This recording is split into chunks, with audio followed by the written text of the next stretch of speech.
akar dari semua persoalan yang dihadapi oleh bangsa Indonesia dan khususnya rakyat Indonesia tidak pernah dilepaskan dari persoalan pendidikan.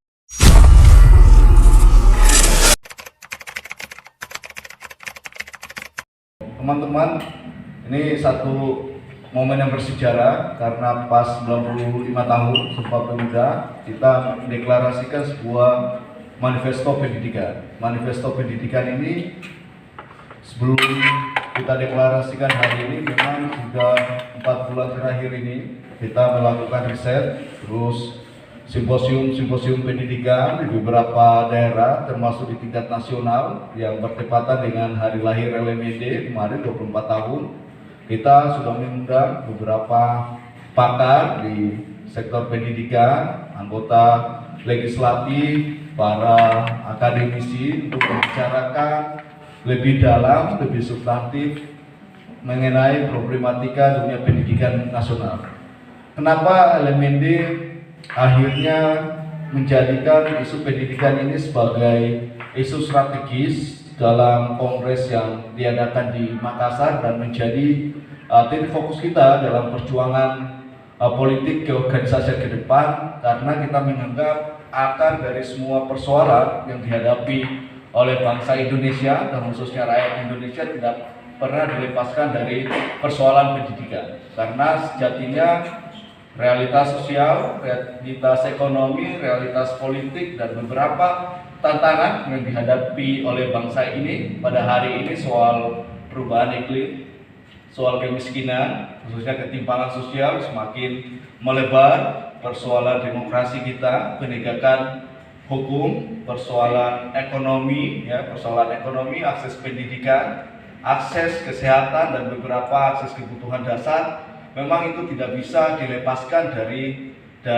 pendidikan itu sendiri, karena sejatinya pendidikan itu bagaimana menciptakan manusia yang tidak bisa terlepas dari realitas sosial dan manusia mampu menjawab persoalan-persoalan yang dihadapi oleh dirinya sendiri, yang dihadapi oleh lingkungannya, lingkungan sosialnya, dan dihadapi oleh bangsa dan negara. Sekarang semua energi, semua konsentrasi tertuju pada momentum pemilu 2024. Kenapa? Lewat momentum Sumpah Pemuda dan semangat kepemudaan hari ini, bukan karena faktor kita mendorong figur anak muda dalam kancah politik yang menjadi pembahasan di semua media sosial hari ini dengan bagaimana posisi salah satu cawapres yang secara usia sangat muda, tapi menurut kita soal muda itu bukan soal usia, tapi bagaimana mampu mendorong gagasan, bagaimana mampu menyelesaikan atau mencari jalan keluar atas persoalan-persoalan yang dihadapi oleh rakyat, yang dihadapi oleh bangsa hari ini, dan apa yang menjadi tantangan bangsa dan rakyat Indonesia ke depannya. Soal siapa yang kita dukung itu belum kita ambil satu keputusan organisasi. Pada hari ini keinginan kita, harapan kita secara organisasional mendeklarasikan manifesto pendidikan nasional yang kita angkat tema mengenai peta jalan pendidikan emansipatoris. Peta jalan pendidikan emansipatoris ini harus menjadi target politik bagi organisasi, dan akan kita suarakan, akan kita kampanyekan seluruh Indonesia, dan kita sudah mendesai beberapa 5 provinsi. Pasca deklarasi nasional ini akan disambut 5 provinsi yang ada di Indonesia sebagai titik-titik yang mewakili wilayah barat, wilayah timur, utara, selatan yang ada di Indonesia untuk mendeklarasikan hasil manifesto pendidikan. Kenapa pendidikan ini sangat penting? Tadi karena tidak terlepas dari apa yang menjadi persoalan dan tantangan yang dihadapi oleh rakyat dan bangsa Indonesia ke depan, dan kita melihat bahwa dalam momentum pemilu 2024 pasca pendaftaran capres-cawapres di kantor pemilihan umum di KPU, kita belum melihat ketiga pasangan kandidat capres-cawapres ini berbicara secara detail soal pendidikan. Makanya dalam momentum Sumpah Pemuda kita ingin mendorong agar isu pendidikan ini menjadi isu strategis dan harus dibicarakan dan harus dibahas secara detail oleh para calon presiden, calon wakil presiden, anggota legislatif, calon kepala daerah yang akan bertarung dalam pemilu serentak 2024. Hasil dari Manifesto Pendidikan Nasional saya serahkan kepada Bung Ando untuk membacakan, dan ini akan coba kita rilis kampanye ke semua akun media sosial dan media-media mainstream, dan kita harapkan ini bisa menambah politik gagasan dalam pertarungan pemilu 2024. Jadi bukan karena sentimen, bukan saling bergesekan soal dokumen dukung, bukan karena koalisi meninggalkan koalisinya, bukan karena oposisi menyerang koalisi dan sebagainya. Kita mengharapkan pertarungan 2024 ini pertarungan gagasan, dan kita mengawalinya dengan isu pendidikan sebagai isu yang strategis. Untuk itu saya minta kesiapan Bung Samsudin untuk membacakan hasil dari Manifesto Pendidikan Nasional. Seperti apa sih Manifesto Pendidikan Nasional yang akan didorong oleh LMND, dan nantinya manifesto ini kita akan tawarkan, datangi kepada semua calon presiden, 3 pasang itu, ya, Pak Ganjar dengan Pak Mahfud, Pak Anies dengan Caimin, kemudian Pak Prabowo dengan Mas Gibran Raka Buming Raka. Dan intinya juga kita mungkin pertengahan bulan atau pertengahan bulan November nanti akan membeda manifesto ini dan mengundang ketiga bakal calon presiden ini untuk mendiskusikan soal manifesto ini. Semoga mereka menyetujui dan ini bisa menjadi salah satu programatik mereka juga dalam pertarungan ke depan, karena semuanya ini lagi bertarung bagaimana mendapatkan suara dari milenial dan Gen Z, karena suara mereka sangat dominan, ya, dalam pemilu 2024. Jumlah statistiknya itu ada 52% DPT, ya, DPT seluruh Indonesia, 52%-nya itu milenial dan Gen Z. Milenial itu ada di mana? Otomatis kantong-kantongnya ada di kampus, ada di sekolah-sekolah menengah atas sekarang. Sebentar lagi mungkin akan tamat dan punya hak untuk memilih, ya, punya hak untuk memilih. Dan kita harapkan ini bisa menjadi ruang pengkonsolidasian, ya, pengkonsolidasian gerakan mahasiswanya, termasuk gerakan rakyat dan elit-elit politiknya. Kita nggak mau terbawa harus pertarungan yang kuantitatif, tapi kita pengen pertarungan yang kualitatif. Dan kita akan lihat mana capres, cawapres yang berpihak kepada sektor pendidikan dan mampu menjawab persoalan-persoalan pendidikan hari ini. Mungkin itu yang akan didukung oleh LMND ke depan. Saya persilakan Bung Ando untuk membacakan hasil manifesto pendidikan. Cek 1. Terima kasih Ketua LMND. Assalamualaikum warahmatullahi wabarakatuh. Salam Om Swastiastu, Namo Buddhaya, salam kebajikan, salam sejahtera untuk kita sekalian. Saya akan langsung bacakan Manifesto Pendidikan Nasional Liga Mahasiswa Nasional untuk Demokrasi, Peta Jalan Pendidikan Emansipatoris. Revisi paradigmatis sistem pendidikan harus dilakukan untuk memastikan sistem pendidikan nasional selaras dengan cita-cita kemerdekaan.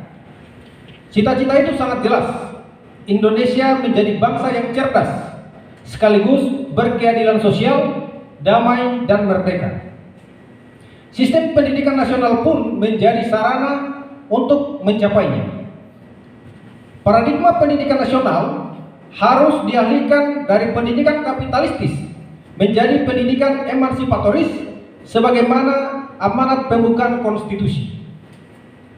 Negara Republik Indonesia dalam teks pembukaan konstitusi adalah negara yang menjunjung tinggi kedaulatan rakyat berbasis sila-sila dalam Pancasila. Kami memandang demokrasi yang menjadi ciri utama negara tidak identik dengan demokrasi liberal seperti dianut oleh negara-negara barat yang hanya melindungi kebebasan sipil dan politik. Tidak pula demokrasi rakyat negeri-negeri berhaluan komunis seperti Tiongkok atau Kuba yang memprioritaskan kesejahteraan umum namun mengabaikan kebebasan sipil dan politik. Demokrasi yang dianut negara Republik Indonesia adalah demokrasi politik sekaligus demokrasi ekonomi dan prinsip-prinsip seperti penghormatan pada kebebasan beragama, kemanusiaan, dan persatuan nasional.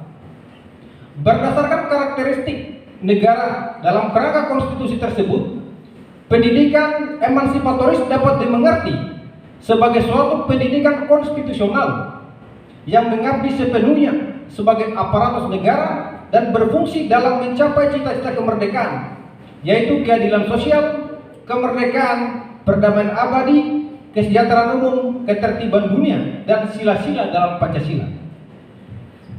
Sebagian fungsi pendidikan konstitusional telah dijalankan dalam praktek pendidikan dewasa ini, seperti keterlibatan pendidikan dalam usaha memajukan kesejahteraan umum melalui ketersambungan dengan pasar kerja.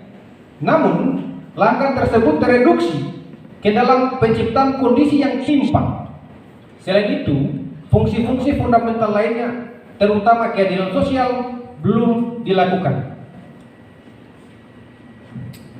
Karena itu, pendidikan emansipatoris adalah antitesis dari pendidikan kapitalistis yang lebih condong bekerja sebagai aparatus pasar kerja ketimbang sebagai aparatus ideologi negara. Pendidikan saat ini dalam cara yang tidak langsung memang hanya mengindoktrinasi peserta didik untuk loyal dan berorientasi pada pasar kerja ketimbang pada bangsa. Pendidikan emansipatoris akan mengambil tanggung jawab dalam memastikan para peserta didik menjadi aktor-aktor yang dapat mengubah realitas sosial yang timpang, bertransformasi ke arah masyarakat yang adil dan makmur. Aktor-aktor yang dapat menjadi pemimpin pergerakan dalam mewujudkan kedaulatan rakyat dalam bidang politik dan ekonomi. Fungsi sekaligus tujuan pendidikan emansipatoris dapat dirumuskan dalam beberapa pokok rumusan. Sebagai sarana transformasi sosial melalui usaha menghadirkan pandangan-pandangan kritis, kreatif, dan konstruktif terhadap berbagai permasalahan yang hadir dalam realitas sosial. Juga pendidikan akan memastikan penguasaan secara utuh ilmu pengetahuan dan teknologi sesuai dengan bakat dan minat dari peserta didik. Juga pendidikan karakter yang saat ini telah dijalankan secara parsial dan tidak spesifik mengarah pada cita-cita kemerdekaan dapat disempurnakan baik secara konsep maupun pelaksanaannya. Target dari penyelenggaraan pendidikan karakter adalah terkonstruksinya pemahaman diri peserta didik sebagai aktor perubahan sekaligus pemimpin-pemimpin pergerakan merealisasikan cita-cita kemerdekaan. Juga pendidikan tinggi menjadi ruang kontestasi gagasan sekaligus perumusan jalan keluar bagi persoalan-persoalan rakyat sehingga memiliki keharusan mengambil bagian aktif dalam gerak negara mengatasi persoalan tersebut. Juga pendidikan akan menjadi bagian integral dari perjuangan membangun peradaban yang humanis, berkeadilan sosial, sejahtera, bervisi global dan berbasis perkembangan teknologi. Dan terakhir adalah membentuk masyarakat religius yang inklusif dan menolak segala bentuk sektarianisme golongan. Adapun penyelenggaraan pendidikan emansipatoris akan dilakukan secara sistematis dan dalam satu kesatuan dengan prinsip-prinsip sebagai berikut, yaitu subjektifikasi peserta didik, yakni peserta didik menjadi pusat dari keseluruhan proses pembelajaran, bukan lagi sebagai objek, melainkan ditransformasikan menjadi partisipan aktif. Juga akan menjunjung tinggi kebenaran ilmiah, berorientasi kerakyatan. Pembelajaran terhubung dalam relasi yang dialogis, yang mana memposisikan guru sebagai pamong yang berperan menuntun peserta didik dalam mencapai kodrat alamnya sebagai manusia merdeka. Prinsip lainnya adalah pendidikan harus berorientasi pada terwujudnya cita-cita kemerdekaan, khususnya keadilan sosial. Karena itu, pengorganisasian koperasi-koperasi yang mana seluruh elemen pendidikan, orang tua, guru, tenaga kependidikan, dan peserta didik adalah anggota yang setara merupakan hal pokok untuk diwujudkan. Pendidikan memiliki watak inklusif yang terbuka dengan keberagaman atau kebinekaan, perkembangan situasi dan keadaan, dan menentang sektarianisme serta diskriminasi dengan dasar apapun. Terakhir, pembelajaran sepanjang hayat. Kemudian, pendidikan emansipatoris mencanangkan program strategis sebagai tuntutan, dengan tuntutan sebagai berikut. Pertama,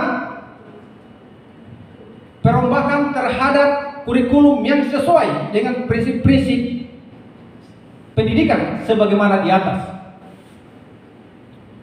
Kedua, meluaskan otonomi pendidikan dalam batas fungsi, tujuan, dan prinsip pendidikan, serta tetap dibiayai oleh negara. Artinya, otonomi berlaku pada bidang akademis dan keorganisasian. Tiga, mendorong terbentuknya koperasi-koperasi semesta pada level pendidikan dasar, menengah, dan tinggi dengan melibatkan seluruh elemen pendidikan dalam posisi yang setara. Tujuannya adalah mendukung kesejahteraan seluruh pihak dan menopang kemandirian satuan pendidikan. 4. Menjamin kesejahteraan pendidik dan tenaga kependidikan melalui peningkatan anggaran. 5. Mencanangkan wajib belajar 16 tahun. 6. Peningkatan kesejahteraan mahasiswa melalui pembangunan asrama-asrama mahasiswa yang terintegrasi dengan lingkungan sosial sekitar dan berorientasi pemberdayaan masyarakat sekitar. Asrama mahasiswa ini terkait pula dengan pengembangan karakter. 7. Mendukung peningkatan kualitas pendidik melalui program pengembangan dan pelatihan. 8. Mengorganisasikan suatu dewan pendidikan yang mengartikulasikan tripusat pendidikan, keluarga, satuan pendidikan, dan organisasi kepemudaan. 9. Link and match dengan badan-badan usaha milik negara melalui pembukaan program magang seluas-luasnya. 10.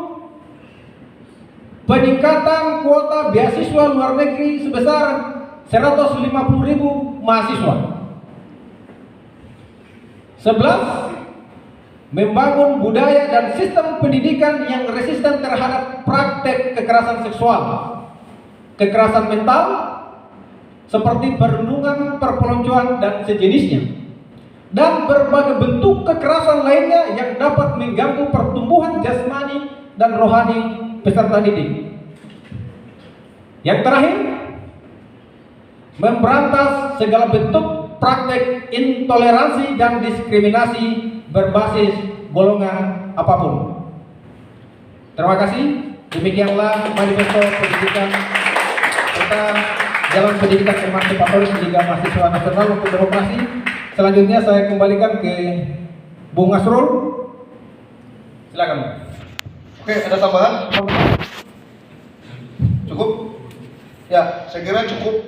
Tadi sudah dibacakan hasil dari manifesto pendidikan nasional tentang peta jalan pendidikan emansipatoris, dan ini akan menjadi perjuangan politik LMND dalam momentum pemilu 2024. Terima kasih kawan-kawan. Saya ucapkan billahi taufiq wal hidayah. Wassalamualaikum warahmatullahi wabarakatuh. Hidup rakyat. Hidup mahasiswa. Sebelum bubar